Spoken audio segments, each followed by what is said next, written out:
Aziz hamkorlar, keyingi bahsimiz yod. Bizani organizmimizga, ya'ni shitavetniy железада ishlashiga, qalqonsimon bez ishlashida yod juda ham muhim. Agar yod kamlik qilsa, o'zgarishlar ketadi qalqonsimon bezda.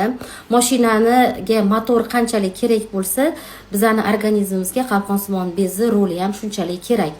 Bizi yod yetishmasligini qanday bilamiz? Qon tahlillari bilan emas, peshob tahlillari bilan yod yetishmasligi aniqlanadi va yod yetishmasa, inson organizmida holsizlik, e'tibor to'plolmaslik, soch to'kilishi, teri qurishi, yurak tez urishi va shitavetka deyiladi. Ruschada qalqonsimon bezdan chiqariladigan T4 va T3 gormonlari metabolizmni me'yorlashtiradi.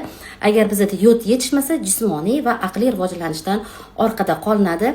Siz yod yetishmasligini tahlil qiling va yod yetishmasa, albatta buni iching.